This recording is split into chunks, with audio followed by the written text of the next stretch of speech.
Ginger. That's what you need. A mouthful of the good stuff and you'll see the back of any seasickness. Oh, thank you for your support, John. Don't suppose you actually brought any ginger? No, I don't get seasick. Terrific. Don't worry, Sherry. We've almost arrived at Cordona. I can see land through the porthole. So much for docking by tea time. The captain seemed more interested in his maids than in his maps. Oh, is Sherlock grumpy? Cheer up. We're back where we grew up. It's exciting. What's changed? What's the same? Ugh. I'm starting to question whether the weeks-long journey was worth it. Travelling all this way, enduring this indignity simply to visit a grave. Even if it is my mother's.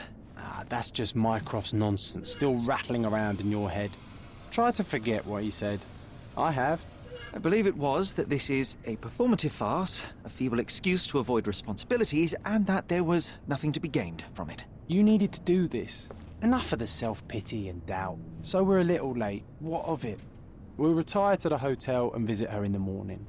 It'll be worth it. Thank you, John. And if you want to notify the captain's wife of his indiscretions, I will not stand in your way. Ah, at last. I'm quite ready to get off this cursed boat. Come on. We'll go together.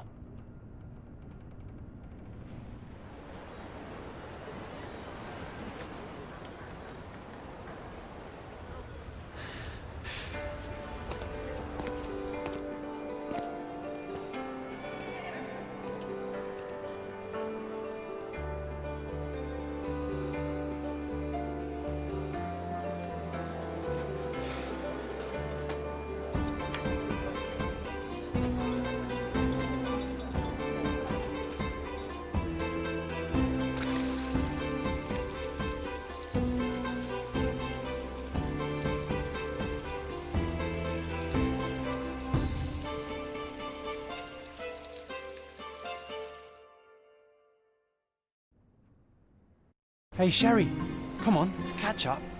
Yes, yes.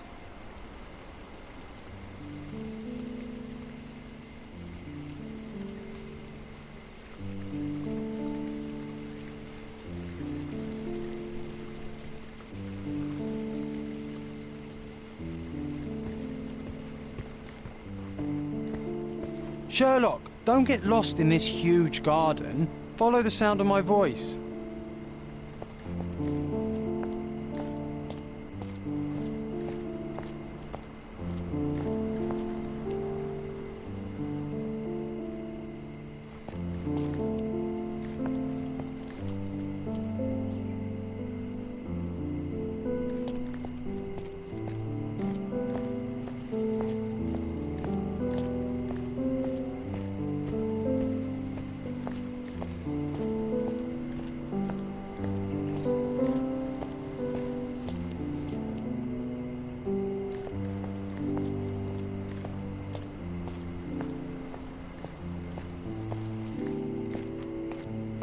Welcome to Il Palazzo de Lusso, sir. If you need something, sir, please inquire at reception. Welcome to Il Palazzo di Lusso, sir. We just need your signature. Would you kindly sign these papers, sir? There you are. Ah, Mr. Holmes. Yes, we have room 221 prepared for you. I see it was reserved for 2 people. Would you like a second key? Oh, no, I think we'll stick together. Very good. Rooms are upstairs, sir. Welcome to Cordona. Hurry up, Sherlock. I want to see our room. I hope there's a balcony with a view.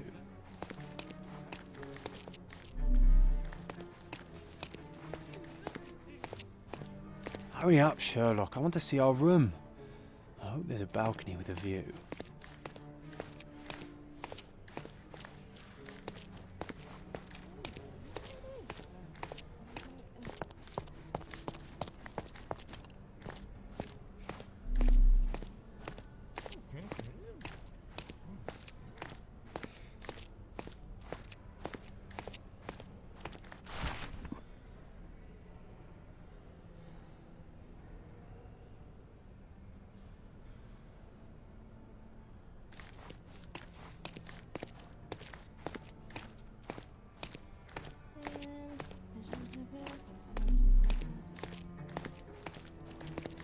Those are the sharp eyes of a man with a bright mind. Almost like mine. Whoa, what a breathtaking man.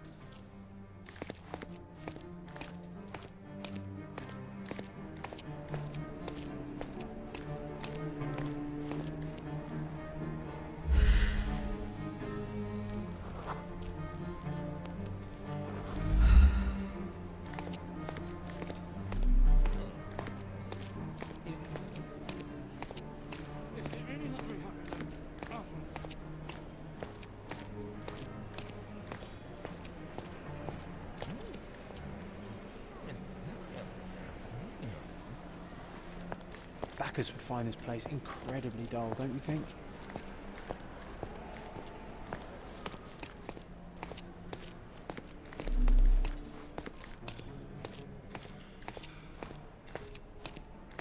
I apologise, sir, but your room is not yet ready. Perhaps, in the meantime, you would like to relax in the foyer?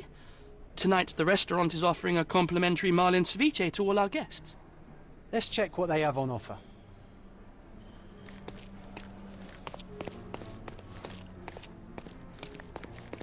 Let's check what they have on offer.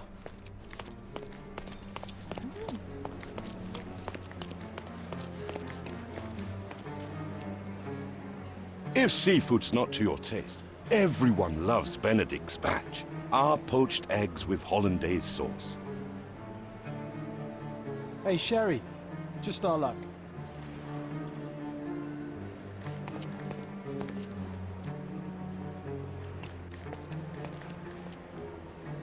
If seafood's not to your taste, everyone loves Benedict's batch. Our poached eggs with hollandaise sauce. Pardon, monsieur, but I am not in the mood to talk.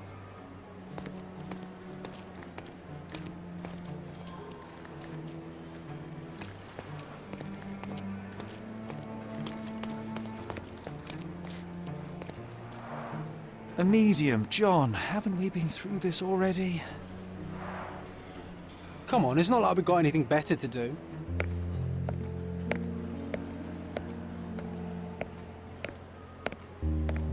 Excuse me, sir, but I believe Mr. Galich is conducting a séance at the moment.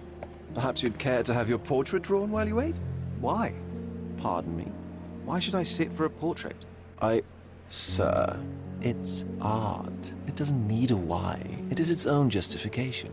All things require justification, be they objects, systems, or beliefs. How about art as the lens through which we see the truth of the world? That's backward. Truth is not subjective and not complicated. It's just the truth. It either is or it isn't. You do not need a lens to see it, just an open mind. Ha! That seems rather close-minded. Truth, like beauty, is in the eye of the beholder. So tell me, what do you see? Mediocrity.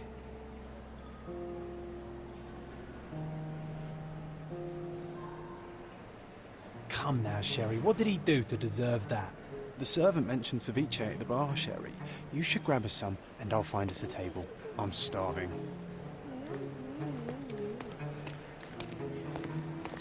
Okay, time to check if John found us a nice table for the evening.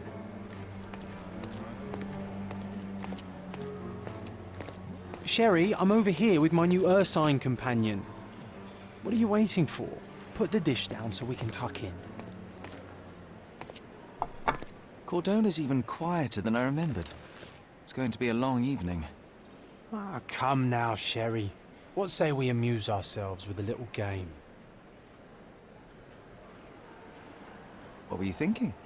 Oh, promise me it isn't nonsense. After being cooped up on that boat, I am itching for activity. No. As you can see, someone left a cane on our table. I simply thought you could identify its owner. Ah, so it is nonsense. It'll take me a minute, John, at most. Well then, you can deliver it to him as well. Deliver it to him? Then what are the staff here for? Aesthetics? Stubborn, Sherry, too stubborn. You wanted something to do. Slapping oneself in the face is also something to do. That doesn't make it worthwhile. But all right, let me take a look. No matter how long you stare at the stick, it's not going to walk itself to its owner.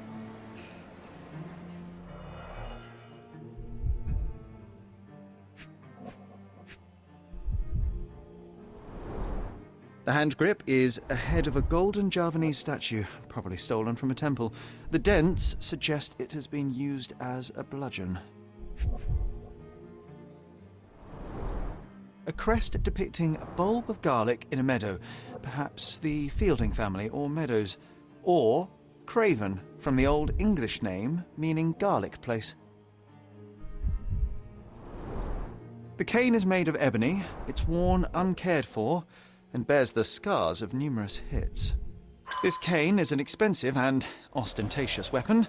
Its owner must be vain, volatile, and of noble English blood. Take it with you, Sherry. Let's return it to its owner. All right, I hope you noted down your observations in your casebook. But how are you going to find this nobleman? The cane itself is not enough. I may have to ask other guests if they saw who was here.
May I ask you something?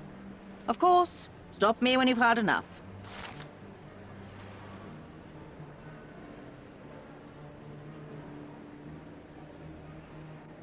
Well, even with your keen senses, Sherry, I doubt you'll find the cane's owner on your first try.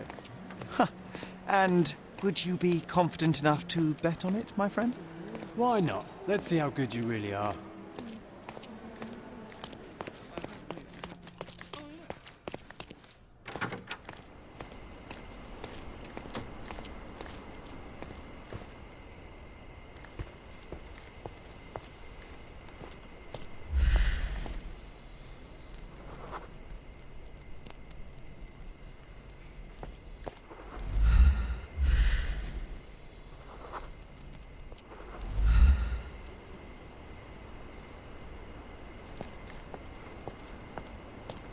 Not that one, huh? You lost the bet, Sherry, but don't let that stop your search for the Navy officer.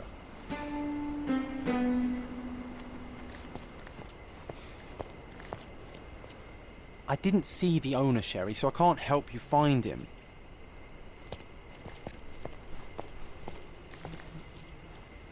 Excuse me, just one question.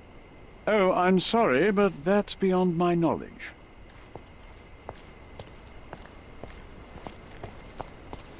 Could you help me?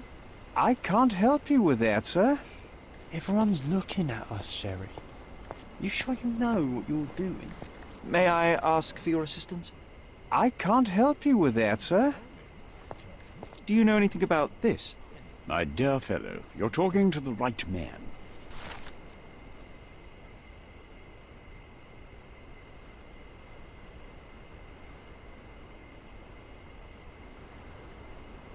Hey, Sherry, don't we now have the perfect excuse to visit the seance? I'm just going to give the cane to its owner. You will not persuade me to take part in this show. Come on, if you hurry, perhaps we'll see the ghost.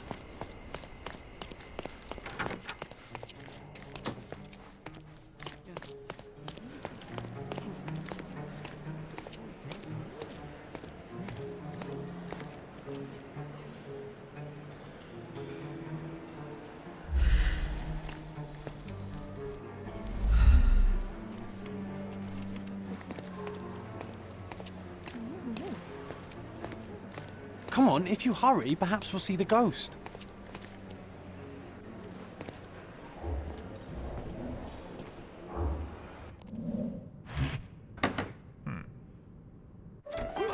This hotel, this island, it's full of thieves. First my cane, now the diamond. Take your hands off me! Do you even know who I am?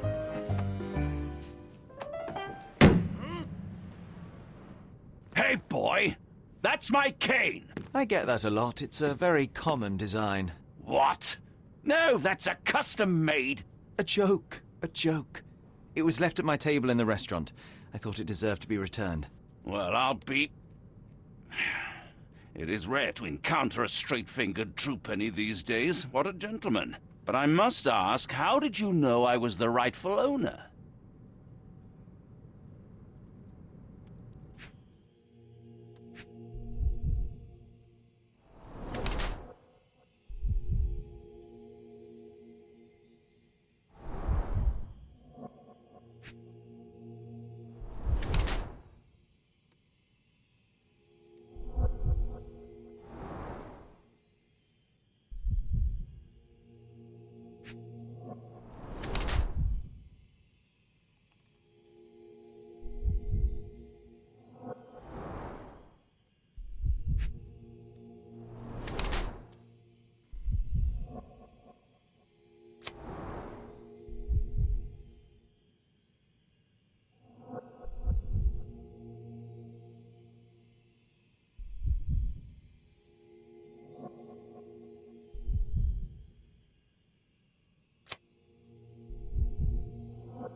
Simple deduction. Your cane told me everything I needed to know. I was after a strong, middle-aged man with a keen interest in adventure, noble blood, and affection for strong drink. And if one were to go further, one may even be able to extrapolate your name from your heraldic symbol, Lord Craven. Marvelous. Simply marvelous. That's me, Lord Andrew Craven. You are the real medium. You hear that, Emma? Well, you found my cane. Perhaps you can locate my diamond, too. Yes, you should do it. It will be child's play for you, Mr. Holmes. And if a child can do it, then I'm sure the local police can suffice. The police? Why bother? I know this harlequin stole it. The only question is, where is it hidden? Fine. Give me my stick and I'll resolve the matter myself. This thief almost confessed after a single punch. I suspect a beating may result in answers of questionable veracity. Fine. I shall spare you and he the trouble if you first answer me this. You insist the medium robbed you during the séance. But what occurred exactly? It was a dirty trick. We were sitting here in the dark, chanting and holding hands as expected. Then something began to appear from the medium, like a cloud or a bubble. The swindler called it ectoplasm. Ah, yes. Common in the spiritualist trade, and quite the spectacle. Indeed, perhaps too much. My beloved Emma screamed in horror, and I stood to defend her, attacking that cursed ghost. How brave. But my hand hit nothing. The medium jumped away from me, and Emma fainted. I lit the candle, and the diamond was gone. How does a priceless diamond become the subject of a séance? It is an unusual accoutrement. Emma wished to speak with its former owners. My grandfather told us it belonged to a Rajah, an Indian king. So you were summoning long-dead Indian royalty, and, pray tell, you were expecting him to converse in English? To be frank, Mr. Holmes, I don't believe in ghosts. But Emma was fascinated by the idea of meeting a real king, even a dead one. Well, a crown is a crown. Can you describe the stone itself? A yellow diamond, not less than 100 carats, and perfectly egg-shaped. There is not another like it. Stay here, and don't touch anything. I'm going to investigate further. Don't fret, I'll be keeping a close eye on this thief.